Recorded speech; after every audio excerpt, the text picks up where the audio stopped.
Object as function argument.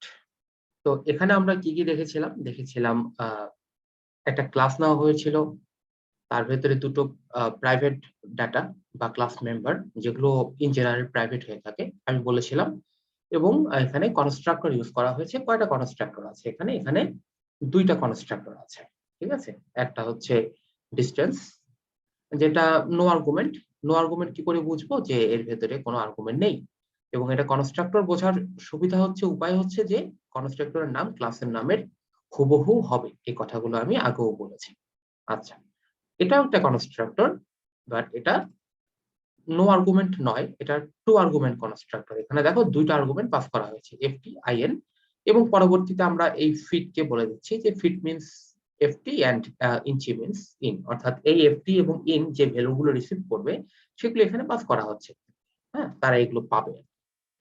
তাহলে এটা হচ্ছে নো আর্গুমেন্ট কনস্ট্রাক্টর এবং এটা হচ্ছে আর্গুমেন্টেড কনস্ট্রাক্টর, প্যারামিটারাইজড কনস্ট্রাক্টর। আচ্ছা, তো এই বিষয়গুলো আলোচনা করেছিলাম। আরো আলোচনা করেছিলাম যে এই যে এই অপারেটরটা দেখতো, এটাকে বলা হয় scope resolution operator. Scope resolution operator, এটার কাজ কি? একটা ক্লাসের বাইরে থেকে ওই ক্লাসের কোন একটা ফাংশনকে ডিফাইন করার জন্য এটা ব্যবহার করা, ঠিক আছে। এবং এর একটা স্ট্রাকচার ছিল, return type, class name, scope resolution operator, scope resolution operator. এটা হচ্ছে তোমার এই মেথড নেম এবং যে আর্গুমেন্ট গুলো আমরা পাস করছি। এখানে D2 এবং D3 আমরা অবজেক্ট পাস করেছিলাম, এই জন্যই এই প্রোগ্রামটার নাম এরকম দেওয়া হয়েছিল। কি দেওয়া হয়েছিল? যে অবজেক্ট অ্যাজ ফাংশন আর্গুমেন্ট। আচ্ছা, এবং ক্লাসের বাইরে থেকে আমরা যেই ফাংশন ছিল অর্থাৎ অ্যাডলিস্ট, এটাকে যখন আমরা ডিফাইন করেছিলাম, এখানে আমার কি ছিল? Inch equal to D2 dot inch D3 dot inch. হ্যাঁ, তো D2 ডট ইঞ্চি মিনস D2, অর্থাৎ D2 একটা অবজেক্ট, এটা আসলে ডিস্টেন্স ক্লাসেরই অবজেক্ট। হ্যাঁ, তার মানে তাহলে এখন ব্যাপারটা হচ্ছে যে how it is getting the inch and feet. হ্যাঁ, এটা প্রশ্ন করছি তার কারণ হচ্ছে তুমি ইন জেনারেল কিন্তু এটাকে অ্যাক্সেস পাও না। ওকে, আমি একটা প্রোগ্রামের মাধ্যমে একটু বোঝানোর চেষ্টা করছি। যেমন ধরো যে এই প্রোগ্রামটার কথাই যদি চিন্তা করো, এটা আমরা আগে করেছি, এই কোডটা আমরা আগে করেছি। আহ, তো এখানে সেট ডিস্ট নামে একটা মেথড আছে, যার ভেতরে দুটো প্যারামিটার আছে। আচ্ছা, তো আমি যখন এই যে D1 লিখলাম, D1 is the object of this distance class. তো D1 ডট সেট লিস্ট, এটা আমরা করতে পারি। হ্যাঁ, বাট আমি যদি এটা করতে চাইতাম যে D1 ডট ফিট, ঠিক আছে, তাহলে কি সেটা করা যেত? তাহলে আসলে এটা করা যেত না। তার কারণ হচ্ছে এই D1 ডট ফিট, এটা এখানে ফিট হচ্ছে প্রাইভেট। ওকে, তো দেখো এই যে ফিট, এটা কিন্তু প্রাইভেট ডাটা।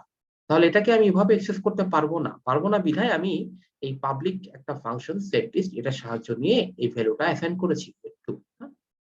আচ্ছা, তাহলে এটা যদি না পারি বা এটা করতে গেলে তুমি একটা এরর মেসেজ পাবে। এই যে এরর মেসেজ পাচ্ছ, কি এরর মেসেজ পাচ্ছ সেটাও তুমি চাইলে দেখতে পারো। এই যে প্রাইভেট, হ্যাঁ, ফিট ইজ প্রাইভেট, যেহেতু এটা প্রাইভেট সুতরাং তুমি এটাকে এভাবে অ্যাক্সেস করতে পারবে না। তো এখন প্রশ্ন হচ্ছে যে যদি তুমি এইভাবে এটাকে অ্যাক্সেস করতে না পারো, D1.feed যদি না হয়, যদি পসিবল না হয়, দেন তুমি কি করে এইটাকে অ্যাক্সেস করতে পারছো? অর্থাৎ এই যে D2.inchi, এটা কি করে পাচ্ছ? আর D3.inchi, এটাও তো আসলে পাওয়ার কথা ছিল না, ঠিক আছে।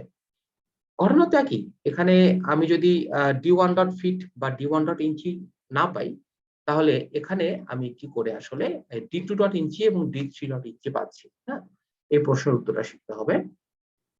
তো আসলে বিষয়টা কি? আসলে বিষয়টা হচ্ছে যে অ্যাডলিস্ট, এটা হচ্ছে একটা মেম্বার ফাংশন এবং তার ভিতরে প্যারামিটার হিসাবে চলে গেছে হচ্ছে D2 এবং D3। ওকে, এবং অ্যাডলিস্ট কাদের মেম্বার ফাংশন? অ্যাডলিস্ট হচ্ছে এই ডিস্টেন্স ক্লাসের মেম্বার ফাংশন। দেখো এই যে ডিস্টেন্স ক্লাসেরই, এই ক্লাসেরই মেম্বার ফাংশন হচ্ছে অ্যাডলিস্ট। তো যেহেতু অ্যাডলিস্ট এই ডিস্টেন্স ক্লাসেরই মেম্বার ফাংশন, সুতরাং সে আসলে এই ক্লাসের ভেতরে প্রাইভেট ডাটাকে অ্যাক্সেস করতে পারে। ওকে, ক্লাসের ভেতরে প্রাইভেট ডাটাকে সে অ্যাক্সেস করতে পারে। দেখো কি প্যারামিটার পাস হয়েছে, ডিসটেন্স টাইপের প্যারামিটার পাস হয়েছে।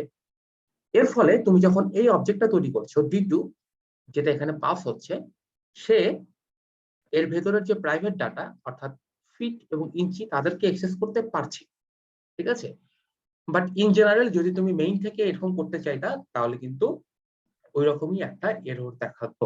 ঠিক আছে, তো যেহেতু এখানে আমরা পাস করছি এবং অ্যাডডিস্ট হচ্ছে এই ডিসটেন্স ক্লাসেরই একটা মেম্বার ফাংশন, তাই এই প্রাইভেট ডাটাগুলোকে আমরা এখানে অ্যাক্সেস করতে পারছি।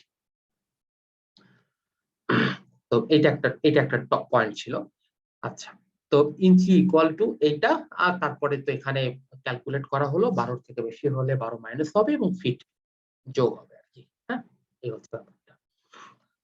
আচ্ছা, তো এখানে যে এখানে যে আলোচনাটা দেখা যাচ্ছে যে দেখো এই যে আমি একটু আগের কোডটা আরেকবার একটু দেখাই, যে এখানে যখন আমরা d1 ডট সেট ডিস্ট, ওকে, d1 ডট সেট ডিস্ট এটা যখন করছি, তখন আসলে কি হচ্ছে, তখন আমরা আসলে এটার ফিট এবং ইঞ্চির ভ্যালু গুলোকে বলে দিচ্ছি। হ্যাঁ, তো যদিও যদিও D1 দ্বারা আমি সরাসরি এই ফিট এবং এই ইঞ্চিকে পাবো না, যেহেতু তারা প্রাইভেট, কিন্তু আমি কিন্তু ইনডিরেক্টলি বা পরোক্ষভাবে তাদেরকে অ্যাক্সেস করতে পারছি। হ্যাঁ, অর্থাৎ ইন সাম সেন্স বা টু সাম এক্সটেন্ট আমরা কিন্তু D1 ডট ফিট এবং D1 ডট ইঞ্চি করছি একটু অন্যভাবে বা একটু অন্য রূপে। তার মানে অবজেক্ট দ্বারা ক্লাসের প্রাইভেট মেম্বারকে অ্যাক্সেস করা যাচ্ছে, বাট ইনডিরেক্টলি। ওকে, এই জিনিসটা একটু তোমাদেরকে মনে রাখতে হবে। আমরা যখন D1 ডট কোন একটা মেথড লিখি, তখন আমি ওই মেথডের মাধ্যমে ক্লাসের যে প্রাইভেট ডাটাগুলোকে তাদেরকে অ্যাক্সেস করতে পারি ইনডিরেক্টলি। ওকে, আচ্ছা, তো এখন এখানে আসি, প্রথম যে আলোচনাটা আজকের সেটা হচ্ছে ওভারলোডিং। হ্যাঁ, বা ওভারলোডেড কনস্ট্রাক্টর। যদিও ওভারলোডিং নিয়ে আমার ইউটিউবে ভিডিও আছে, তোমরা চাইলে দেখতে পারো, বাট এখানেও আমরা আলোচনা করবো, একটু বিস্তারিতভাবে আলোচনা করার চেষ্টা করবো। তো ওভারলোডেড কনস্ট্রাক্টর, হ্যাঁ, ওভারলোডেড কনস্ট্রাক্টর, ওভারলোডেড ফাংশন দুটো নিয়েই আমরা মোটামুটি ভাবে একটু জ্ঞান লাভের চেষ্টা করব। আচ্ছা, তো ওভারলোডেড, হ্যাঁ, মানে ওভারলোডেড এই বিষয়টা হচ্ছে যে মানে বেশি লোড হয়ে যাওয়া এরকম কিছু। আচ্ছা, তো ওরকম আসলে না। ওভারলোডিং অবজেক্ট ওরিয়েন্টেড প্রোগ্রামিং এর একটা একটা অত্যন্ত গুরুত্বপূর্ণ বৈশিষ্ট্য বা একটা মূল্যবান বৈশিষ্ট্য আর কি। এটার কনসেপ্টটা আসলে কি? হ্যাঁ, ওভারলোডিং বলতে অবজেক্ট ওরিয়েন্টেড প্রোগ্রামিং এ যা বোঝায় যে যখন একটা কনস্ট্রাক্টর আবারও ডিক্লেয়ার করা হয় বা একই কনস্ট্রাক্টর আবারও ডিক্লেয়ার করা হয়, but with the different parameter. হ্যাঁ, আহ, যেমন যেমন আমি উদাহরণ দিচ্ছি, এই প্রোগ্রামটার দিকেই যদি আমরা একটু তাকাই, এখানে দেখো এই ক্লাসের কথাই যদি বলি, যে এটা একটা ডিস্টেন্স ক্লাস। ওকে, ডিস্টেন্স ক্লাস, ডিস্টেন্স ক্লাসের ভেতরে একটা কনস্ট্রাক্টর তৈরি করেছি, নাম হচ্ছে ডিস্টেন্স, এবং এর ভেতরে কিন্তু কোনো প্যারামিটার নেই, বা এটা নো আর্গুমেন্ট কনস্ট্রাক্টর। হ্যাঁ, অ্যাট দ্য সেম টাইম এটা এমটি বডি কনস্ট্রাক্টর, কারণ এর ভেতরে কোনো কিছু নেই। ওকে, you need to learn these terms, no argument constructor, empty body constructor, parameterized constructor. আচ্ছা, at the same time এরপর আমরা কি করছি, আরেকটা কনস্ট্রাক্টর তৈরি করেছি, বাট এর ভেতরে দেখো প্যারামিটার আছে। ওকে, তাহলে ব্যাপারটা কি হচ্ছে, যে নাম একই, দেখো নাম একই, প্যারামিটার আলাদা। ঠিক আছে, এই যে বৈশিষ্ট্যটা, একই নাম কিন্তু প্যারামিটার ভিন্ন ভিন্ন ভাবে করে যে কাজ করার প্রক্রিয়াটাকে ভিন্ন করা। ঠিক আছে, এইটাকে বলা হয় ওভারলোডিং। ঠিক আছে, কনস্ট্রাক্টর ওভারলোডিং। তো আমরা আরো প্রোগ্রাম দেখতে পারি। আহ, আমরা এখানে দেখতে পারি যে এই যেমন ধরো যে এই প্রোগ্রামটার কথাই যদি ধরো, তো এখানে কি হয়েছে, যে একটা ক্লাস আছে রেক্ট, অ্যাকচুয়ালি রেক্টাঙ্গেল, এটা ক্যালকুলেশনের জন্য ক্লাসটা তৈরি করা হয়েছে। তো রেক্টাঙ্গেলের সংক্ষিপ্ত রূপ হচ্ছে রেক্ট। তো এর ভেতরে একটা প্রাইভেট ডাটা আছে, নাম হচ্ছে এরিয়া। আচ্ছা, আর এখানে কি আছে, পাবলিক একটা মেথড আছে ডিসপ্লে, যেটার উদ্দেশ্য হচ্ছে একটা আউটপুট দেখানো। এরিয়া মানে হচ্ছে অ্যাকচুয়ালি রেক্ট্যাঙ্গুলার এরিয়া কি, দৈর্ঘ্য গুণন প্রস্থ, তাই তো? আচ্ছা, তো এখানে দেখো হোয়াট ইজ ইট, এই যে এটা কি, এটা একটা কনস্ট্রাক্টর, ঠিক আছে? তো এটা কি, কত আর্গুমেন্ট কনস্ট্রাক্টর? এটা আসলে নো আর্গুমেন্ট কনস্ট্রাক্টর, এবং এর ভেতরে এরিয়া কি ইনিশিয়ালাইজ করা আছে 0। ওকে, কাজেই তুমি যদি একটা অবজেক্ট তৈরি করো, তো initially the area is getting the value 0। হ্যাঁ, অ্যাট দ্য সেম টাইম আমরা নিচে আবারও এই কনস্ট্রাক্টরটা লিখলাম, এবং দুইটা প্যারামিটার, ঠিক আছে? এটাকে বলা হচ্ছে প্যারামিটারাইজড কনস্ট্রাক্টর বা টু আর্গুমেন্ট কনস্ট্রাক্টর আমরা বলতে পারি। ওকে, so inside this constructor area equal to a into b, অর্থাৎ তুমি যেই a এবং এই যে b নিচ্ছ সেটা একটা গুণফলের কথা বলা হচ্ছে। এখন আমি a আর b কি করে নিচ্ছি, এটা যেহেতু টু আর্গুমেন্ট কনস্ট্রাক্টর, সুতরাং আমি যখন একটা অবজেক্ট তৈরি করব, অবজেক্ট তৈরি করার সময় আমি ওটাকে ইনিশিয়ালাইজ করে দিতে পারবো, বা অটোমেটিক ইনিশিয়ালাইজেশন। ব্যাপারটা চলো আমরা দেখি একটু মেইন ফাংশনে। R1 is an object, হ্যাঁ, এটা কার অবজেক্ট? রেক্ট ক্লাসের অবজেক্ট। তাহলে তুমি যখন এইটাকে তৈরি করছো, এটা আসলে কাকে হিট করবে? আহ এটা আসলে নো আর্গুমেন্ট কনস্ট্রাক্টর, এইটার কাছে যাবে, এটার জন্য তৈরি হবে, এবং তার ভেতরে এরিয়া ইকুয়াল টু 0, ঠিক আছে? সুতরাং তুমি যখন r1.display লিখবে তখন কি হবে? R1 এর জন্য এরিয়া ইকুয়াল টু 0, সুতরাং আউটপুট হবে দ্য এরিয়া ইজ 0, ঠিক আছে? ডিসপ্লে। বাট এখন আমরা আরেকটা অবজেক্ট তৈরি করেছি ওই একই রেক্ট ক্লাসের R2। R2 এর ভেতরে কি আছে? দুইটা প্যারামিটার পাস করেছি, একটা হচ্ছে 2 এবং একটা হচ্ছে 6। তো লেটস সি, এখানে 2 আর্গুমেন্ট কনস্ট্রাক্টর আছে, 2 এবং 6। এই জন্য আমি এই ভ্যালুটা দিতে পারছি। যদি এটা না থাকতো আমি কিন্তু এটা দিতে পারতাম না। ওকে, এখন এখানে যাচ্ছি, এখানে যে আসলে এটা বুঝবে কি করে, মানে কম্পিউটার বুঝবে কি করে, যখন একটা অবজেক্ট তৈরি হচ্ছে এবং দুটো প্যারামিটার পাস হচ্ছে, তখন সে খুঁজবে যে এই ধরনের কোনো কনস্ট্রাক্টর আছে কিনা, সংশ্লিষ্ট কনস্ট্রাক্টর আছে কিনা। কনস্ট্রাক্টর থাকলে সেটাকে নেবে আর কি। তো এটাকে খুঁজবে যে টু আর্গুমেন্ট কনস্ট্রাক্টর, হ্যাঁ একটা আছে টু আর্গুমেন্ট কনস্ট্রাক্টর, সুতরাং এই ভ্যালুগুলোকে সে রিসিভ করছে।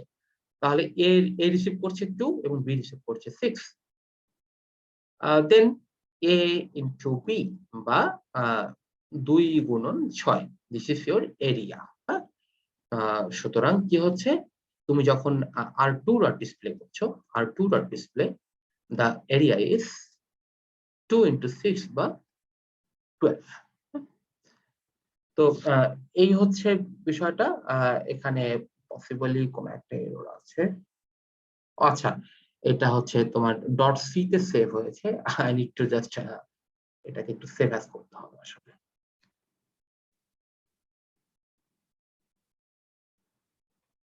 .cpp.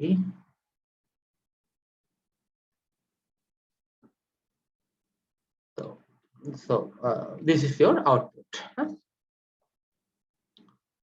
So is it clear?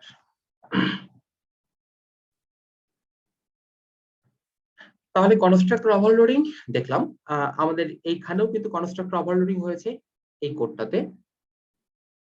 Constructor, আবারও কনস্ট্রাক্টর, ঠিক আছে? Constructor overloading.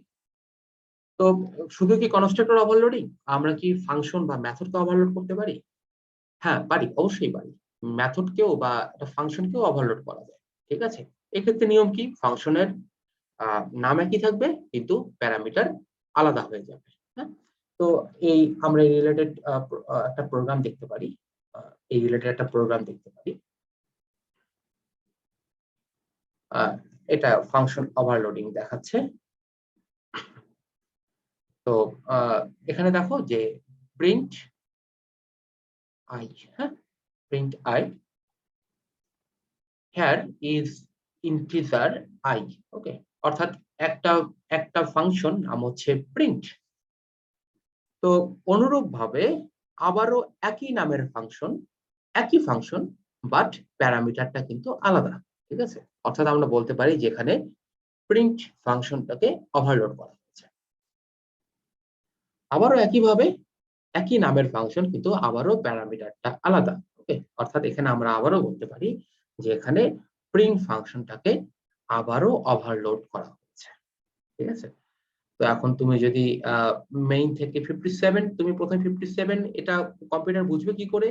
It is an integer value, তার মানে সে খুঁজবে যে হোয়ার ইট শুড গো ইন্টিজার, ওকে, তার মানে এটাকে রিসিভ করছে। আউটপুট হবে হিয়ার ইজ ইন্টিজার 57। তো এখানে তুমি একটা একটা দশমিক ভ্যালু পাস করছো, তাহলে it should be received by this function double F, okay, here is plot 34.34 output. এবং এখানে তুমি একটা ক্যারেক্টার পাস করেছো, ক্যারেক্টার প্যারামিটার পাস করেছো, যার ফলস্বরূপ তুমি এখানে একটা স্ট্রিং নিতে পারছো বা এই ধরনের একটা আউটপুট নিতে পারছো, SMUCT CSC. That's why the output should be here is character SMUCT CSC, হ্যাঁ, অর্থাৎ নাম একই কিন্তু প্যারামিটার আলাদা। অর্থাৎ আমরা বলতে পারি যে প্রিন্ট ফাংশনটাকে এখানে 3 বার ওভারলোড করা হয়েছে, function overload. So, this is your output.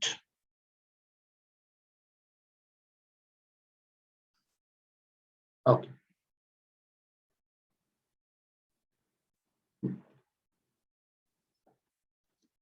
তাহলে আমাদের যে টেক্সট বুক সেখানে এগুলো নিয়ে আলোচনা আছে, এগুলো অবশ্যই দেখতে হবে, এই বিষয়গুলো এখানে আলোচনা করা আছে।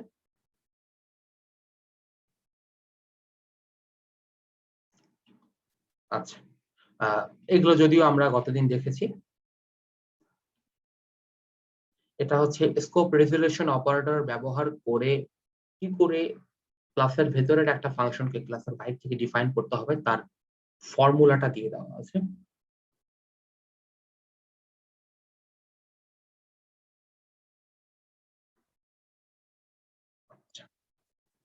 অবজেক্ট অ্যাজ ফাংশন আর্গুমেন্ট, এখানে বেশ কিছু গুরুত্বপূর্ণ কথাবার্তা আছে। আমি এগুলোর বেশ কিছু কথাবার্তা অলরেডি তোমাদেরকে বলেছি। তারপরও যদি একটু আমরা দেখতে চাই যে এই যে dist3, এখানে যে একটা লাইন ছিল dist3 ডট অ্যাড dist1 কমা dist2, বিষয়টা আসলে কি, হ্যাঁ, এটা একটু আমরা শেখার চেষ্টা করব। যে একটু যদি কোডটা দেখাই তোমাকে,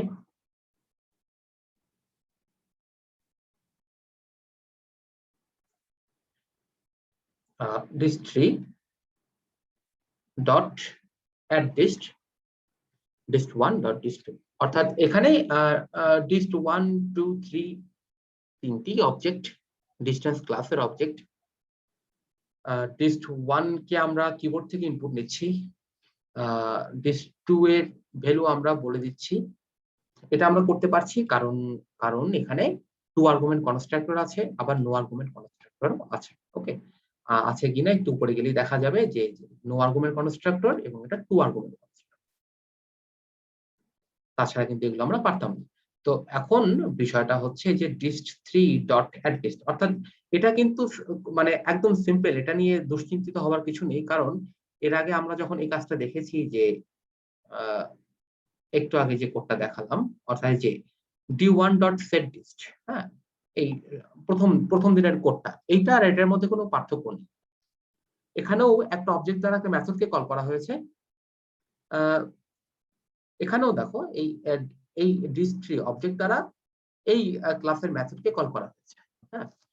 তারপরে ব্যাপারটা কি, তার মানে ব্যাপারটা হচ্ছে যে যখন যেই অবজেক্ট দ্বারা যেই মেথডটাকে কল করা হয়, সেই অবজেক্ট ওই মেথডটা যে ক্লাসের অধীনে, সেই ক্লাসের যে প্রাইভেট ডাটাগুলোকে একটা ইনডিরেক্ট অ্যাক্সেস পেয়ে যায়, হ্যাঁ, যেটা আমি এই কোডের ক্ষেত্রেও দেখিয়েছি যে আমরা d1 এর দ্বারা সেট ডিস্ট কোন ক্লাসের? সেট ডিস্ট হচ্ছে ডিস্টেন্স ক্লাসের অধীনস্থ। হ্যাঁ, তার মানে D1 দ্বারা আমরা ওই ডিস্টেন্স ক্লাসের ফিট এবং ইঞ্চি এদেরকে আমরা ইনডিরেক্ট অ্যাক্সেস পাচ্ছি। তো সিমিলারলি একইভাবে dist3 এই অবজেক্টটা দ্বারা আমরা এই ডিস্টেন্স ক্লাসের যে ফিট এবং ইঞ্চি যে প্রাইভেট ডাটা আছে তাদের একটা ইনডিরেক্ট অ্যাক্সেস পাচ্ছি। এবং dist1 ডট dist2 এগুলোকে এই দুটো অবজেক্টকে সরাসরি প্যারামিটার হিসেবে পাস করা হয়েছে। ওকে, এই যে এখানে সরাসরি প্যারামিটার হিসেবে পাস করা হয়েছে D2 D3। ওকে, যার ফলে তুমি এখানে যেই ভ্যালুটা দেবে, ধরো যেখানে যাই হোক 4 5 কোন একটা ভ্যালু হোক, সেটাকে রিসিভ করা হবে, এই যে রিসিভ করা হবে D2 দ্বারা, এবং এই বিষয়টাকে রিসিভ করা হবে এই D3 দ্বারা। তার মানে বিষয়টা কি দাঁড়াচ্ছে? বিষয়টা অনেকটা এরকম দাঁড়াচ্ছে যে, আমি একটু পরিষ্কার করে নিই।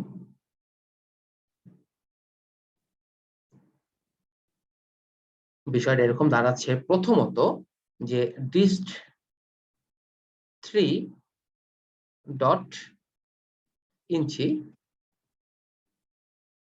ইকুয়াল টু, তুমি কি পাস করছো? dist1, তাই না? তাহলে এটা রিসিভ করবে dist1 ডট ইঞ্চি এবং dist2 dot inch.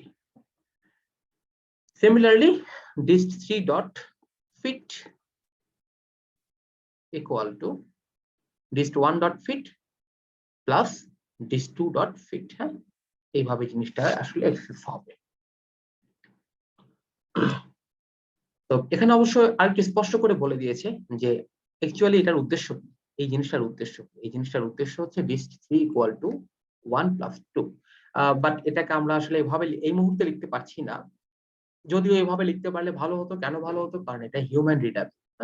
dist3 equal to 1 plus 2, এইটা অনেক সুন্দর দেখতে লাগে, আমাদের জন্য বুঝতে সহজ, কিন্তু এই মুহূর্তে আমরা এইভাবে লিখতে পারবো না। এর জন্য একটা প্রক্রিয়া আছে, এটাকে অপারেটর ওভারলোডিং বলা হয়। এটা আমরা চ্যাপ্টার 8 এ দেখবো। এই বইয়ের চ্যাপ্টার 8 এ নিয়ে আলোচনা আছে।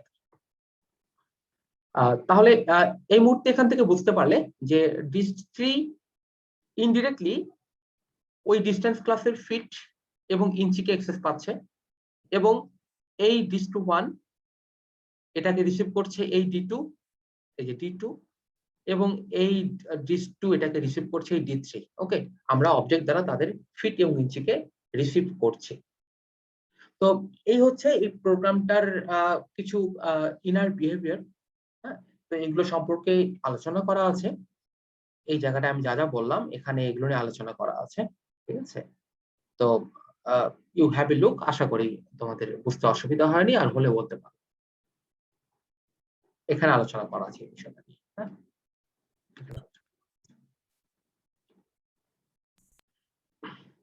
ওকে।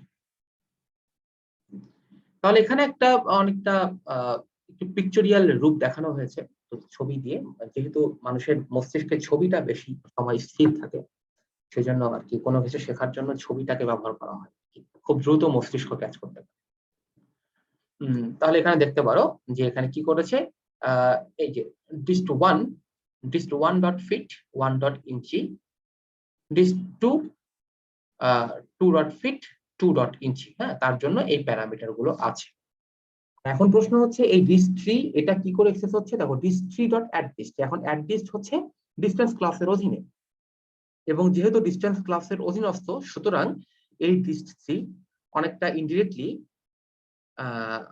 ফিট এবং ইঞ্চিকে এক্সেস করতে পারছে, বিকজ addDist হচ্ছে ওই ডিস্টেন্স ক্লাসেরই একটা মেম্বার ফাংশন। ঠিক আছে, যেহেতু addDist ওই ক্লাসেরই মেম্বার ফাংশন, সুতরাং সে ওই ক্লাসের যে ফিট এবং ইঞ্চি সেগুলোকে ডিরেক্টলি এক্সেস করতে পারে। ওকে, তো এই ছিল মূলত কথা। ওকে, তাহলে আমাদের এই টপিকটা এখানেই শেষ হয়ে গেল। তো কারো প্রশ্ন থাকলেও প্রশ্ন করতে পারো।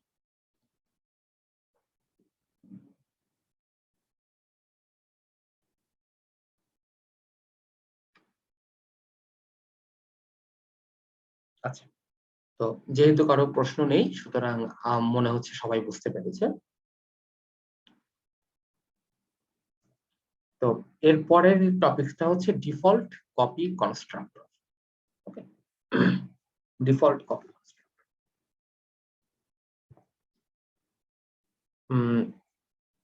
এটা খুব ইন্টারেস্টিং একটা ব্যাপার, ঠিক আছে? এটা অত্যন্ত ইন্টারেস্টিং একটা ব্যাপার। আমি একটু সেটা বোঝানোর চেষ্টা করছি তোমাদেরকে। আহ, ব্যাপারটা হচ্ছে যে সাধারণত আমরা একটা অবজেক্টকে ভ্যালু দেওয়ার জন্য বা অবজেক্ট একটা তৈরির সময়ই তাকে ভ্যালু অ্যাসাইন করার জন্য কনস্ট্রাক্টর ব্যবহার করে থাকি। অর্থাৎ ভ্যালু ইনিশিয়ালাইজ করার জন্য অবজেক্টকে আমরা কনস্ট্রাক্টর ব্যবহার করে থাকি। হ্যাঁ, তো আহ, এমন কি কখনো হয় যে কনস্ট্রাক্টর ব্যবহার না করেই একটা ভ্যালুকে দিয়ে দেওয়ার একটা পদ্ধতি আর কি, এটা একটা প্রক্রিয়া। হ্যাঁ, যে আমরা এমন একটা পদ্ধতিতে একটা অবজেক্টকে একটা ভ্যালু অ্যাসাইন করব যার জন্য আমাদের আসলে কনস্ট্রাক্টর আসলে তৈরি করতে হবে না আর কি। হ্যাঁ, তো আহ, এই ব্যাপারটা নিয়ে আমরা আলোচনা করব। এখানে ব্যাপারটা হচ্ছে যে এই যে এই জাতের যেই কনস্ট্রাক্টর গুলো আর কি তোমাকে হেল্প করে তাদেরকে বলা হচ্ছে ডিফল্ট কপি কনস্ট্রাক্টর। তার মানে ভ্যালুকে কপি করার জন্য কিছু ডিফল্ট কনস্ট্রাক্টর আছে যেগুলোকে আলাদা করে তৈরি করতে হয় না, যেগুলো তুমি সার্ভিস অটোমেটিক্যালি পাও, ঠিক আছে? তো এই ধরনের কনস্ট্রাক্টর গুলোকে বলা হয় ডিফল্ট কপি কনস্ট্রাক্টর। তো আমরা একটু প্রোগ্রামের মাধ্যমে দেখি বিষয়টা বোঝার চেষ্টা করি। যেমন এখানে একটা ডিস্টেন্স ক্লাস নেওয়া হয়েছে, ক্লাসের ভেতরে দুটো ডাটা আছে, দুটো প্রাইভেট ডাটা আছে, ফিট এবং ইঞ্চি। আহ এর ভেতরে দুটো কনস্ট্রাক্টর আছে, একটা হচ্ছে নো আর্গুমেন্ট কনস্ট্রাক্টর, ঠিক আছে? ভ্যালু জিরো এবং জিরো জিরো। এখানে জিরো দেওয়ার আসলে কোনো বিশেষ কোনো তাৎপর্য নেই, যে এখানে জিরো না দিলে it may be assign to any other value, ঠিক আছে? এটা যে কোনো রকমের ভ্যালু পেতে পারে। তো ওই ইনকনভেনিয়েন্সটা আমরা অ্যাভয়েড করার জন্য আমরা এখানে জিরো দ্বারা ইনিশিয়ালাইজ করে দিই। এখানে জিরো দেওয়ার আর বিশেষ কোনো উদ্দেশ্য নেই। আচ্ছা, এবং এটা হচ্ছে প্যারামিটারাইজড কনস্ট্রাক্টর। তো দুটো কনস্ট্রাক্টর হয়েছে, কনস্ট্রাক্টর ওভারলোডিং হয়েছে। আচ্ছা, গেট ডিস্ট। গেট ডিস্ট হচ্ছে কিবোর্ড থেকে ইনপুট নেওয়ার জন্য একটা তৈরি করা একটা ফাংশন, এবং শো ডিস্ট হচ্ছে প্রিন্ট করার জন্য একটা তৈরিকৃত ফাংশন। এখন আমি যদি মেইনের কাজটা একটু দেখাই, এখানে একটা অদ্ভুত ব্যাপার ঘটেছে। ব্যাপারটা হচ্ছে যে একটা অবজেক্ট তৈরি করা হয়েছে ডিস্ট ওয়ান, এবং তাকে দুটো ভ্যালু অ্যাসাইন করা হয়েছে, একটা হচ্ছে 11, একটা হচ্ছে 6.25। এটা আমরা করতে পেরেছি কারণ ওইখানে এটা একটা টু আর্গুমেন্ট কনস্ট্রাক্টর আছে। এটা আছে বলেই আমরা এটা তৈরি করতে পেরেছি, না হলে পারতাম না। আচ্ছা, তো এখন দেখো কি হয়েছে পরের লাইনে, ডিস্ট টু।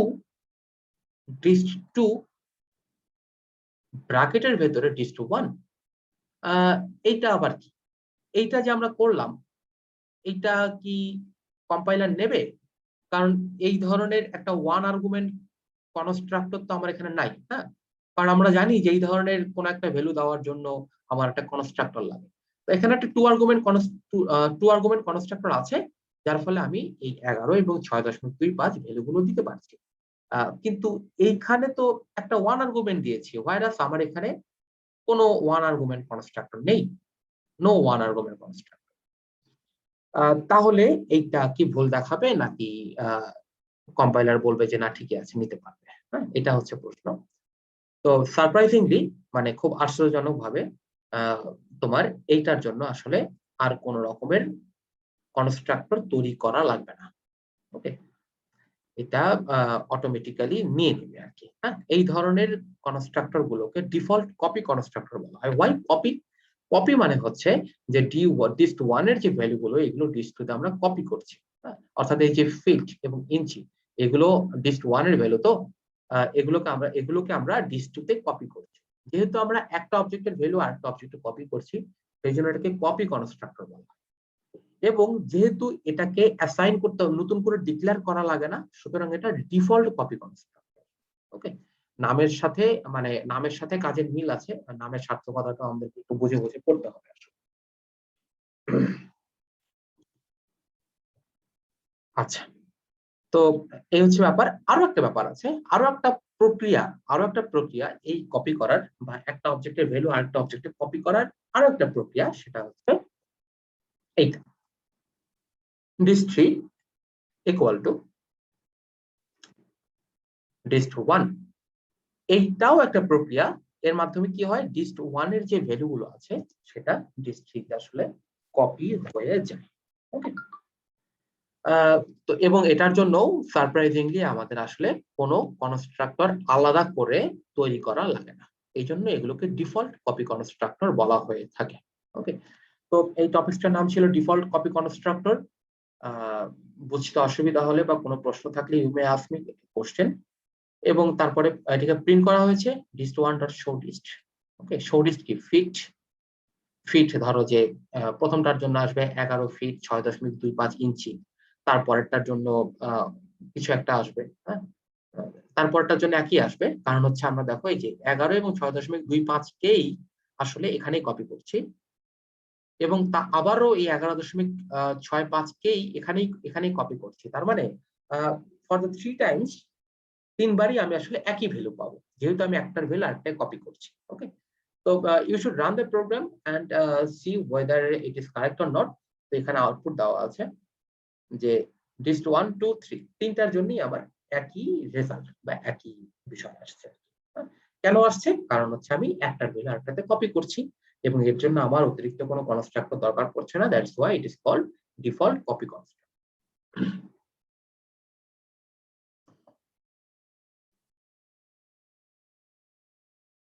ওকে, তো আমার মনে হয় যে বিষয়টা সবাই বুঝতে পেরেছো, না পারলে প্রশ্ন করতে হবে। আচ্ছা,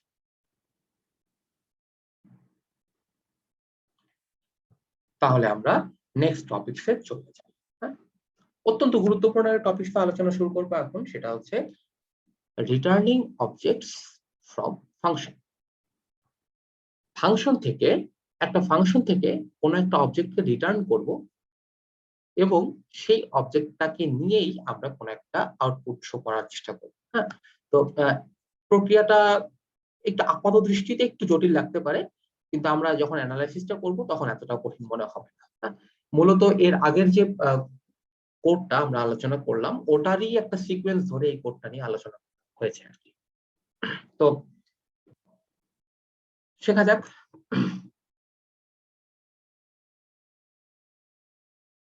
শুরু করা হলো কোডটা, ডিস্টেন্স নামের ক্লাস তৈরি করা হলো, দুটো প্রাইভেট ডাটা নেওয়া হলো, একদমই আগের বারের মতোই ফিট এবং ইঞ্চি।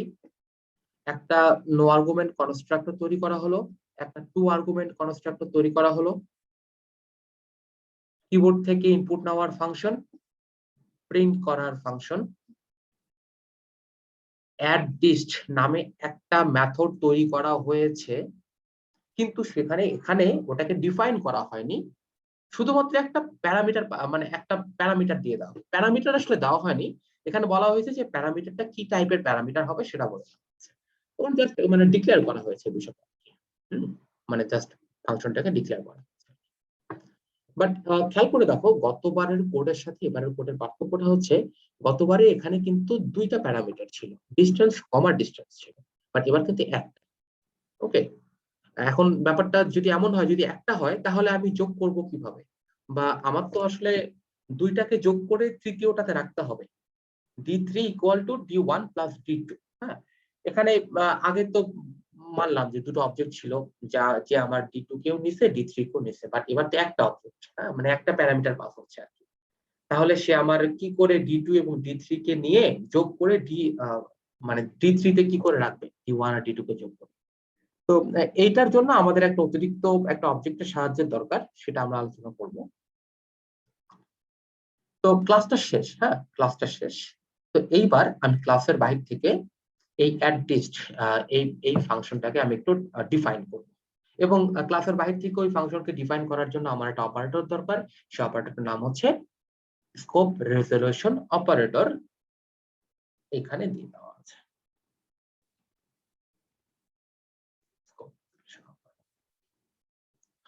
ওকে, তাহলে স্কোপ রেজলিউশন অপারেটর ব্যবহার করার যে সূত্র ছিল, return type class name scope resolution operator ওই ক্লাসের মেথডের নাম এবং তারপরে আর্গুমেন্ট, হ্যাঁ, সেটাকে ফলো করা হচ্ছে, এখানে আর কিছু নেই। এবং ভালো করে খেয়াল করে দেখা যাবে যে এখানে ডিস্টেন্স টাইপের একটা প্যারামিটার চাওয়া হয়েছে, যার ফলে আমরা একটা প্যারামিটার পাস করেছি। এবার কিন্তু D2 D3 মানে এটা পাস করা হয়নি, একটা পাস করা হয়েছে D2। এখন আমরা বডিতে চলে আসি। বডিতে এসে একটা অবজেক্ট তৈরি করা হচ্ছে টেম্প, যেটাকে বলা হচ্ছে একটা টেম্পোরারি ভেরিয়েবল। হ্যাঁ, টেম্পোরারি একটা ভেরিয়েবল, টেম্পোরারি। এটা আসলে এটা যখন শেষ হয়ে যাবে থাকবে না, এটা থাকবে না, বাট এটা একটা রিটার্ন টাইপ রেখে যাচ্ছে, যেটা আমার ইম্পর্টেন্ট।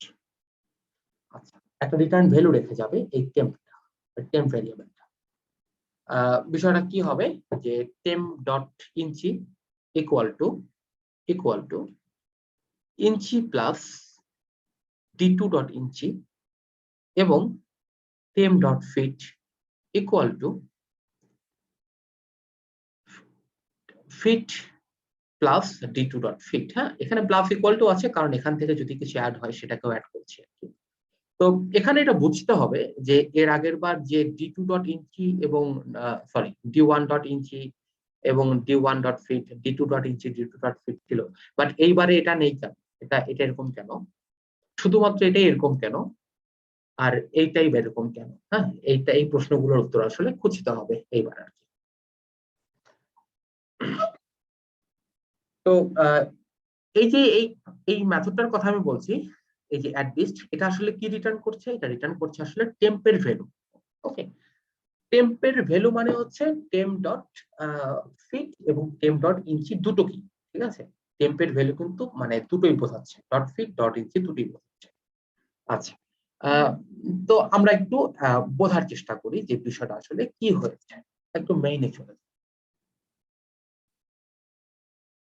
মেইন ফাংশন থেকে আমার এখানে আগের বারের মতোই তিনটা অবজেক্ট তৈরি করা হয়েছে। dist1 যার ভ্যালু কিবোর্ড থেকে নেওয়া হচ্ছে ফিট আর ইঞ্চি। dist2 এর ভ্যালু এখানে বলে দেওয়া আছে দুটা প্যারামিটার, কারণ আমি টু আর্গুমেন্টেড কনস্ট্রাক্টর নিয়েছি, ফলে আমি এটা লিখতে পারি। এখন যে জিনিসটা পরিবর্তন হয়েছে সেটা হচ্ছে এইটা, dist3 equal to dist1 dot add dist2। এটার মানেও দিন শেষে আসলে এইটা dist3 equal to dist1 plus dist2। এটাকে আরেকটু হিউম্যান রিডেবল ওয়েতে লেখা হয়েছে, ঠিক আছে? কিন্তু প্রশ্ন হচ্ছে যে হাউ ইট ইজ ওয়ার্কিং, এটা কি করে কাজ করছে, বা এই যে এই বিষয়টা এখানে গিয়ে আমার কি করে কাজ করছে, এখানে গিয়ে কি করে কাজ করছে, এটা হচ্ছে প্রশ্ন। এটা আমাদেরকে অ্যানালাইসিস করতে হবে। তো খুব মনোযোগ দিয়ে দেখতে হবে বিষয়টা কিরকম। এখানে বলা হয়েছে যে যেহেতু এখানে একটা প্যারামিটার পাস করা হয়েছে, মানে not two, only one parameter, তার মানে আমরা আসলে এখানে অ্যাডলিস্টের ভিতরে চাইলেও একটার বেশি পাস করতে পারবো। হ্যাঁ, এখন ভালো করে খেয়াল করো যে dist1 ডট এটার কথা ভুলে যাও, এগুলার কথা আপাতত ভুলে যাও। একটা খুব সাধারণ একটা মেথডের মতো করে চিন্তা করো।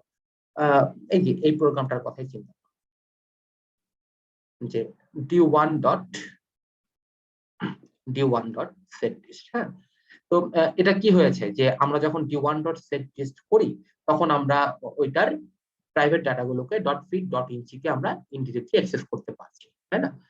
তাহলে d1 যখনই একটা অবজেক্ট দ্বারা কোনো একটা ক্লাসের মেম্বার ফাংশনকে ডাকা হয়, তখন আমরা ইনডিরেক্টলি সেই ক্লাসের ওই অবজেক্ট দ্বারাই সেই ক্লাসের প্রাইভেট ডাটাগুলোকে অ্যাক্সেস করতে পারি। হ্যাঁ, তো একই কাহিনীটা এখানেও হচ্ছে যে যখন dist1 ডট অ্যাডলিস্ট করছি, তখন এই dist1 দ্বারা এই অ্যাডলিস্ট যেই ক্লাসের মেথড বা যেই ক্লাসের মেম্বার ফাংশন, সেই ক্লাসের যে প্রাইভেট ডাটা আছে তাদেরকে আমি ডিরেক্টলি অ্যাক্সেস করতে পারছি। ওকে, যার ফলে আমার আসলে ওই dist1 এর জন্য আলাদা করে কোনো অবজেক্টের দরকার পড়ছে না। ওকে, dist1 ডট অ্যাডলিস্ট তার মানে dist1 ডট ফিট এবং dist1 dot inch I can access directly. Okay, whereas whereas dist two এর যে ডাটা তাদেরকে আমি ওভাবে অ্যাক্সেস করতে পারবো না, তাদেরকে অ্যাক্সেস করার জন্য আমার একটা প্যারামিটারের সাহায্যের দরকার, সেটা হচ্ছে ডিস টু। সুতরাং এদেরকে ভ্যালুটা দেওয়ার জন্য, ভ্যালুটা পাস করার জন্য আমার একটা একটা অবজেক্ট, একটা প্যারামিটার দরকার, দ্যাট ইজ ডি2। ওকে, তার মানে এই ডিস2 এর ভ্যালুটাকে পাস করার জন্য আমি কি করছি, d2.fit এবং d2.inchi। whereas dis1 এর ভ্যালুটাকে পাস করার জন্য আমার এই ধরনের কোনো প্যারামিটারের সাহায্য লাগছে না, আমি সরাসরি ফিট এবং ইঞ্চি পাস করতে পারছি, যেটার প্রতিফলন এখানে দেখা যাচ্ছে। ইঞ্চি মানে dis1 এর ইঞ্চি প্লাস d2.inchi মানে dis2 এর ইঞ্চি। ওকে, একইভাবে ফিট প্লাস d2.fit, ফিট মানে dis1 এর ফিট, dis2 এর ফিট হচ্ছে d2.fit। ওকে, এখন প্রশ্ন হচ্ছে যে এইটা আমরা কিভাবে লিখতে পারছি, dis3 ইকুয়াল টু dis1। এটা নয় বুঝলাম, এই যে এটা বুঝলাম যে আমি এখানে ভ্যালুগুলো পাস করছি, dis1 এর ফিট এবং ইঞ্চিকে পাস করছি এবং এটার দ্বারা dis2 এর ফিট এবং ইঞ্চিকে পাস করছি, এই যে এখানে ক্যালকুলেশন। এটা তো আমরা বুঝলাম আর কি, কিন্তু এইটা কি, এটা আমি কিভাবে লিখতে পারি, dis3 ইকুয়াল টু এটা কিভাবে লিখতে পারি।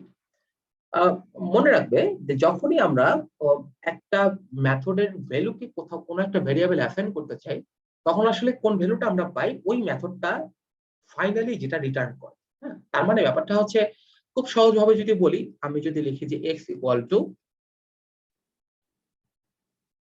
সাম এ বি, হ্যাঁ, সাম এ বি, এটার মানে কি, এটার মানে হচ্ছে যে একটা ফাংশন আছে নাম হচ্ছে সাম, তো ওর ভেতরে এ আর বি দুটো ভ্যালু গেছে, যোগ করে সেটা কিছু একটা রিটার্ন করছে, বা সাম এই দুটোর যোগফলটাকে রিটার্ন করছে, সেটা আসলে কে পাচ্ছে, এক্স পাচ্ছে। তার মানে আমি যখন সি আউট এক্স করব,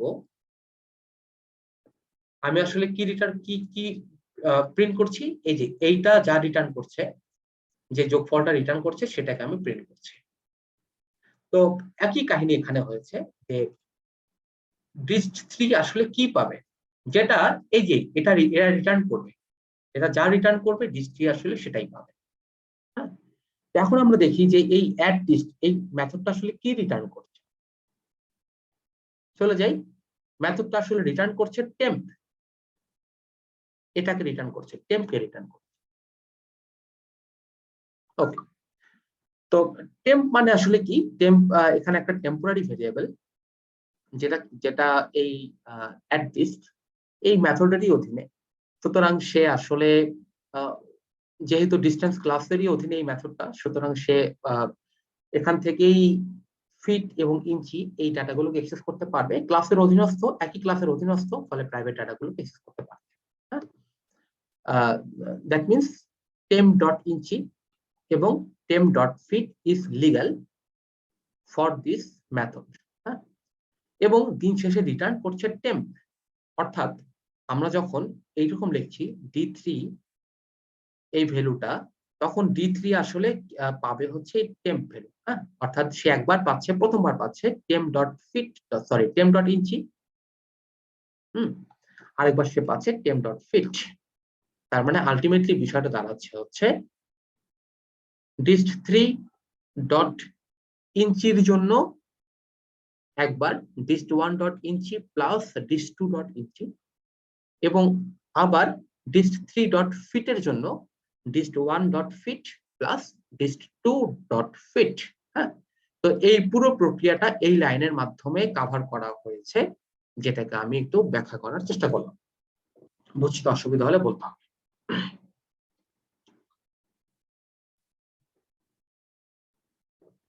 ওকে,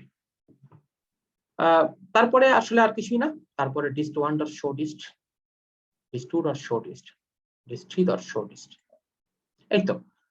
showDist মানে হচ্ছে এখানে আমার ফিট আর ইঞ্চিকে শো করার একটা ফাংশন আছে, এই যে showDist। ওকে, আমি কিছু একটাকে প্রিন্ট দেখতে পাচ্ছি।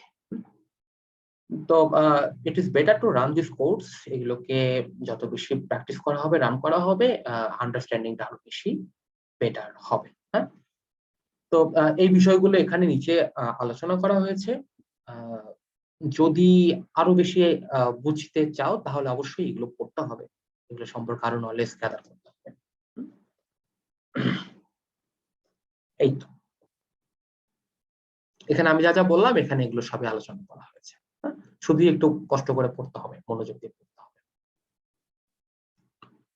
আচ্ছা, তো এখানে একটু পিকচরিয়াল রূপ দেখানো হয়েছে। তো দেখো বিষয়টা খুবই সহজ, যা যা বললাম খুবই সহজ। যে ডিস্ট ওয়ান, দেখো এটা সরাসরি ফিট এবং ইঞ্চিকে পাস করতে পারছে। ওকে, ওয়ারাস ডিস্ট টু এর জন্য আমার ডি টু এর সাহায্য দরকার হচ্ছে, D two dot feet, D two dot inch. এবং এইটা কি, এইটা আসলে টেম্প থেকে, টেম্পের কি আছে, একটা ফিট একটা ইঞ্চি, সুতরাং এই ডিস্ট থ্রি মানে হচ্ছে টেম্প ডট ফিট এবং টেম্প ডট ইঞ্চি। ওকে, টেম্প ডট ইঞ্চি। তো অর্থাৎ যে আলোচনাগুলো আমি একটু আগে বললাম সেগুলোর একটা পিকচরিয়াল রূপ আর কি।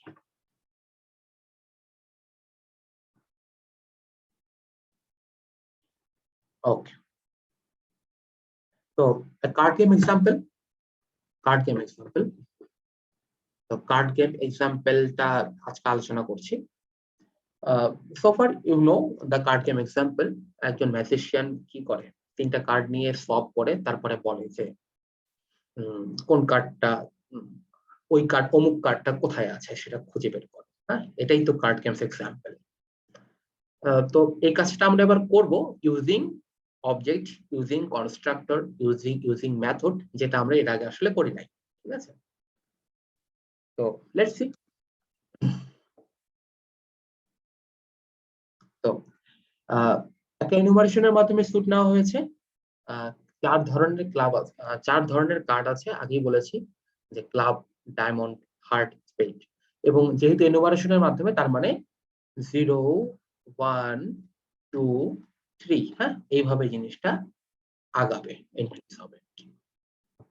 ওকে, এবং আহ, আরো কিছু বিষয় আছে, যেমন গোলাম 11, কুইন 12, কিং 13 এবং টেক্কা আমরা বলি যেটা বাংলায়, বা এইচ বা সর্বোচ্চ সীমা যেটা বলা হয় পিক, পিনাকেল, সেটা আছে 14। এবং এগুলো কনস্ট্যান্ট ভ্যালু, অর্থাৎ থ্রু আউট দ্য প্রোগ্রাম তুমি এগুলোকে আর চেঞ্জ করতে পারবে না। ঠিক আছে, এগুলো কনস্ট্যান্ট ভ্যালু। ওকে, নাও শেষ, এই ডিক্লারেশন গুলো শেষ। এখন আমরা কি করব, একটা ক্লাস তৈরি করলাম, ক্লাসের নাম কি, কার্ট, ক্লাসের নাম কার্ট। তো এর ভেতরে প্রাইভেট এবং পাবলিক দুই ধরনের ডাটা থাকে আমরা জানি ক্লাসের ভেতরে, একটা হচ্ছে নাম্বার, আর একটা হচ্ছে সুট। ঠিক আছে, এবং পাবলিক এখানে কি আছে, এখানে কনস্ট্রাক্টর আছে, no argument constructor, two argument constructor, এটা ডিসপ্লে করার ফাংশন, কিছু একটা ডিসপ্লে করব। এবং একটা বুলিয়ান, বুলিয়ান মানে হচ্ছে 0, 1 বা ইয়েস নো টাইপের একটা ব্যাপার। এখানে ইজ ইকুয়াল মানে তুমি যেটা চুজ করছো সেটা সঠিক কিনা চেক করার একটা ব্যাপার। এবং একটা প্যারামিটার কাছে কার্ড। ওকে, তো ভালো করে খেয়াল করে দেখো যে এখানে কনস্ট্রাক্টর গুলোর সুন্দর বলা আছে, বাট এই যে যে দুটো পাবলিক ফাংশন আছে এগুলোকে কিন্তু এখানে ডিক্লেয়ার করা নেই। হ্যাঁ, মানে সরি, ডিক্লেয়ার করা আছে, এগুলোকে কিন্তু ডিফাইন করা নেই। হ্যাঁ, মানে ডিসপ্লের ভেতরে কি থাকবে, বুল ইজ ইকুয়াল এর ভেতরে কি থাকবে এখানে বলা নাই, শুধু ডিক্লেয়ার করে রাখা হয়েছে। তাহলে এগুলোকে আমি ক্লাসের বাইরে থেকে ডিফাইন করব, এবং তার জন্য আমার স্কোপ রেজলিউশন অপারেটরের সাহায্য দরকার। ক্লাসের বাইরে থেকে ওই ক্লাসের কোন একটা মেম্বার ফাংশনকে ডিফাইন করতে হলে আমার স্কোপ রেজলিউশন অপারেটরের সাহায্য নিতে হবে। ওকে, তাহলে ক্লাসটা শেষ, ক্লাসটা শেষ। এখন আমরা শুরু করি যে void card, return type, class name, scope resolution operator, function name এবং প্যারামিটার। যেহেতু কোনো প্যারামিটার নেই সুতরাং আমার এইটাই হচ্ছে সূত্রটা। হ্যাঁ, আচ্ছা, তো ডিসপ্লের ভিতরে কি আছে যে নাম্বার কার্ড কত থেকে শুরু হয়, 2 থেকে 10, তাই না? এবং তারপরে 11, 12, 13, 14 চারটা স্পেশাল কার্ড আছে। তো যদি 2 থেকে 10 এর মধ্যে হয় তার জন্য আমার এভাবে দেওয়া আছে নাম্বার কত, মানে যদি 2 হয় তাহলে 2, 2 অফ, মানে প্রতিটা কার্ডই তো কোনো না কোনো শ্রেণী, হয় ক্লাব, না হয় ডায়মন্ড, না হয় স্পেড, কোনো না কোনো একটা শ্রেণী। তাহলে 2 অফ কোন শ্রেণী সেটাই যে এখানে দেওয়া আছে যে সোট। হ্যাঁ, মানে তুমি অবশ্যই এটা ইনপুট দিতে হবে, না দিলে হবে না। তো যদি ক্লাব হয় তাহলে বলবে যে 2 অফ ক্লাব, ডায়মন্ড হলে বলবে 2 of diamond, 2 of heart or 2 of spades. আর যদি 2 থেকে 10 এর মধ্যে না হয় তাহলে এটা কোন একটা স্পেশাল কার্ড হতে পারে, যেমন গোলাম, কুইন, কিং, এইচ, এগুলো হতে পারে। সেটা হতে পারে যেমন জ্যাক অফ ক্লাব হতে পারে, জ্যাক অফ ডায়মন্ড হতে পারে, বা এইচ অফ স্পেডস হতে পারে, হোয়াটএভার। তো পুরো ডিসপ্লে ফাংশনটা আসলে এটা রাখা আছে, এই জিনিসটা পুরোটা রাখা আছে। ওকে, আচ্ছা, তো এখানে আরেকটা মেথড আছে, সেটা হচ্ছে ইজ ইকুয়াল। এখন এটাকেও আমার ওভাবে ডিফাইন করতে হবে একইভাবে। দেখো, রিটার্ন টাইপ, যেহেতু এটা বুলিয়ান টাইপের, class name, scope resolution operator, method name, এবং এর ভেতরে কোনো প্যারামিটার পাস হয়েছে কিনা। হ্যাঁ, একটা পাস হচ্ছে, তার মানে আমার এখানে আসলে একটা আর্গুমেন্ট পাস করতে হবে। হ্যাঁ, সিট। এবং এর ভেতরে কি আছে, এর ভেতরে আছে হচ্ছে যে আমার চুজ করা কার্ড এবং জাদুকরের রাখা কার্ড দুটো একই কিনা সেটা একটু ম্যাচ করাতে হচ্ছে। ওকে, কি বলেছে যে number equal to C two dot number, অর্থাৎ আমি যে নাম্বারটা চুজ করলাম সেটা কি জাদুকরে রেখে দেওয়া নাম্বারটার সমান, এবং আমি যে স্যুটটা চুজ করলাম সেটা কি জাদুকরে রেখে দেওয়ার স্যুটটার সমান। যদি দুটো একই সাথে সত্য হয় তাহলে ট্রু, আর যদি দুটোর একটাও মিথ্যা হয় তাহলে ফলস। হ্যাঁ, এটা হচ্ছে টার্নারি অপারেটর, যেটার কাজই এটা। আমি এর আগে ওই বিষয়টা ক্লাসে বলেছিলাম। আমরা দেখেছিলাম যে দুটো সংখ্যার মধ্যে বৃহত্তম বা তিনটি সংখ্যার মধ্যে বৃহত্তম ক্ষুদ্রতম বের করার ক্ষেত্রে এটার কাজ দেখেছিলাম। ওকে, তো এখন আসি মেইন ফাংশনে। মেইন ফাংশন থেকে কার্ড ক্লাস, সেই ক্লাসের কিছু অবজেক্ট নেওয়া হয়েছে। একটা হচ্ছে টেম্পোরারি, চুজেন, প্রাইস, পজিশন। হ্যাঁ, এগুলো আবার প্রত্যেকটি ইম্পর্টেন্ট। পজিশন মানে হচ্ছে যদি তিনটা কার্ড নেওয়া হয় তাহলে 1, 2, 3 পজিশন। আচ্ছা, তাহলে এখন আমার প্রথম কাজ হচ্ছে জাদুকর তিনটা কার্ড নেবে হাতে। তাহলে কি করে নেবে, কার্ড, কার্ড 1, হ্যাঁ, কার্ড 1। ওকে, তাহলে আমি কার্ড 1 কিনছি 7। অবজেক্ট, এটা একটা অবজেক্ট, এবং এটা আসলে কত আর্গুমেন্টের অবজেক্ট, এটা আসলে 2 আর্গুমেন্ট অবজেক্ট। তো এর জন্য আমাদের একটা 2 আর্গুমেন্টেড একটা কি দরকার, 2 আর্গুমেন্ট কনস্ট্রাক্টর দরকার। এই যেখানে আমরা দেখে নিতে পারি যে কনস্ট্রাক্টর আছে কিনা। হ্যাঁ, আছে। ঠিক আছে, আছে বলে আমি ওখানে লিখতে পারছি যে একটা টাইপ হচ্ছে ইন্টিজার, আরেকটা টাইপ হচ্ছে। ওকে, লেটস সি। তাহলে card 1 is my first object, এবং আমি প্রথম কার্ড কিনেছি ক্লাবের 7।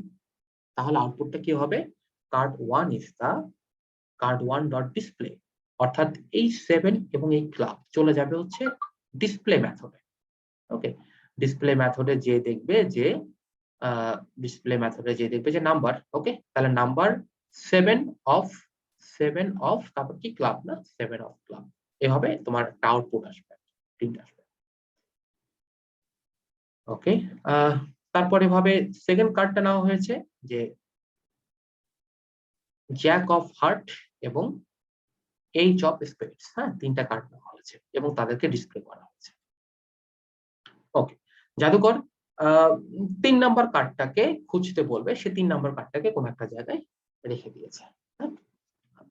তারপরে সোয়াপ করছে 1 এবং 3। তো এটা আমি আগেও দেখিয়েছিলাম, তো যদি ভুলে গিয়ে থাকো আরেকবার দেখাচ্ছি।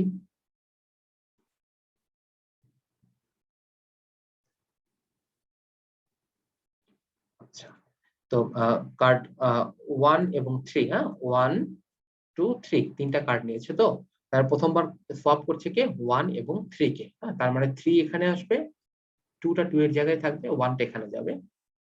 তারপরে সোয়াপ করছে 2 এবং 3 কে, হ্যাঁ, তার মানে 2 এবং 3 কে, তার মানে এখানে 2 আসবে, 2 এবং 3 কে না, আচ্ছা, তার মানে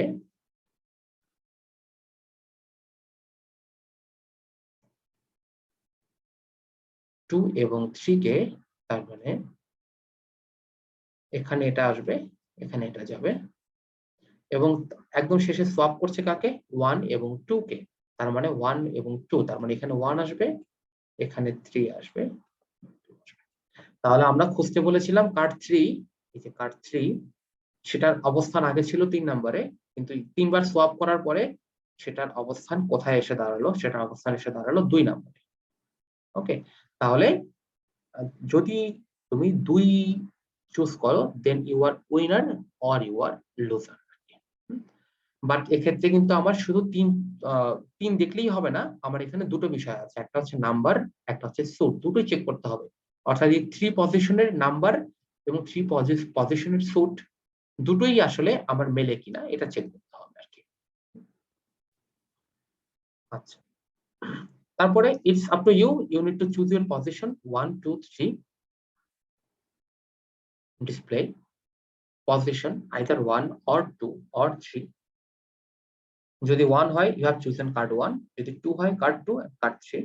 ঠিক আছে, এখন ব্যাপারটা হচ্ছে যে যে কাজটা আমরা এর আগে পড়ে শিখেছিলাম এখানে সেটাকে ইমপ্লিমেন্ট করা হচ্ছে। হাউ, যে চুজেন, যে what you have chosen dot is equal price, অর্থাৎ what you have chosen it also has a number and suit, and what is kept in the price it also has a number and suit।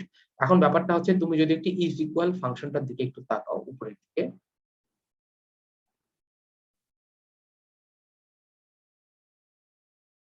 তো is equal ফাংশনটার দিকে, হ্যাঁ, তো is equal আসলে আসলে কোন ক্লাসের অধীনস্থ, এই কার্ডেরই অধীনস্থ, অর্থাৎ কার্ড ক্লাসেরই অধীনস্থ, তাই না, এই কার্ড ক্লাসের, এই কার্ড ক্লাসের, এই is equal কার্ড ক্লাসেরই একটা ফাংশন, এবং তার ভেতরে একটা একটা আর্গুমেন্ট পাস হচ্ছে হোয়াটএভার। তো যেহেতু এটা কার্ড ক্লাসেরই, সুতরাং এই যে প্রাইভেট ডাটাগুলো কিন্তু অ্যাক্সেস করতে পারে, সে অধিকার এর আছে। তাহলে এখন বিষয়টা কি হয়েছে, যে যে কাজটা আমরা তখন দেখেছিলাম এখানে সেটা ইমপ্লিমেন্ট করা হচ্ছে, যে চুজেন ডট ইজ ইকুয়াল, অর্থাৎ ধরো যে এ ডট সেট ডাটা, অনেকটা এরকম আর কি। সুতরাং এই চুজেন এর মাধ্যমে আমি ওই কার্ড ক্লাসের যে নাম্বার এবং স্যুট আছে সেগুলো ডিরেক্ট অ্যাক্সেস পেয়ে যাচ্ছি, ওয়াইরাস প্রাইভের মধ্যে যে কার্ডটা রাখা আছে সেটাকে অ্যাক্সেস পাওয়ার জন্য আমার একটা প্যারামিটার দরকার পড়ছে, ধরো যে C1, তাহলে C1 dot sweet, C1 dot number, এরকম ব্যাপার। তো এই হচ্ছে ব্যাপারটা, যদি ইফ ইউ আর রাইট, অর্থাৎ যদি এই দুটোই সঠিক হয়, দেন তুমি জিতে গেছো, you will get the point, otherwise you are you are loser, হ্যাঁ, এরকম আর কি। তো I think it is clear by now. যদি আমার কথাগুলো পরিষ্কার হবে শুনে থাকো, it should be clear by now. কোনো প্রশ্ন থাকলে করতে পারো।